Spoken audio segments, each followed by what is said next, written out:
घरभाडे भत्ता पडताळणीची एक अधिकृत सूचना आली आहे, चला ती समजून घेऊया. ही सूचना अकोला पंचायत समितीच्या शिक्षण विभागाने जारी केली आहे. नवीन आदेशानुसार एचआरए घेणाऱ्या काही कर्मचाऱ्यांची पडताळणी आता बंधनकारक आहे. ही सगळी प्रक्रिया आपण 4 सोप्या टप्प्यांत समजून घेऊ. सुरुवात करूया आदेशापासून. म्हणजे जे कर्मचारी एचआरए घेतात पण मुख्यालयी राहत नाहीत त्यांच्यासाठी ही पडताळणी आहे. पहिला टप्पा आहे हे समजून घेणं की ही सूचना नेमकी कोणासाठी आहे.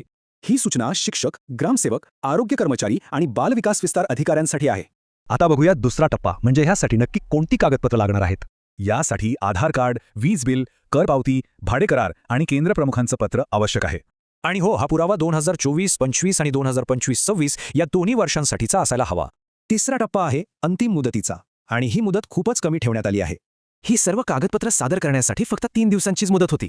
हे पत्र 10 एप्रिल रोजी निघालं आणि तिथून पुढे फक्त 3 कामकाजाचे दिवस दिले होते. आता चौथा आणि महत्त्वाचा टप्पा. जर पुरावा दिला नाही तर त्याचे गंभीर परिणाम होतील. पुरावा न दिल्यास एप्रिलचा एचआरए थांबवला जाईल आणि आधी दिलेला एचआरए वसूल केला जाईल. चला तर या संपूर्ण प्रक्रियेतील 3 सर्वात महत्त्वाचे मुद्दे लक्षात घेऊया. पहिला मुद्दा, जे कर्मचारी मुख्यालय न राहता एचआरए घेतात त्यांच्यासाठी ही कारवाई अनिवार्य आहे. दुसरा मुद्दा, सांगितलेली सर्व 5 कागदपत्र तयार ठेवावीत आणि ती योग्य वर्षांशीच हवीत. आणि तिसरा मुद्दा, अंतिम मुदत चुकवल्यास पगार थांबेल आणि वसुलीसुद्धा सुरू होईल.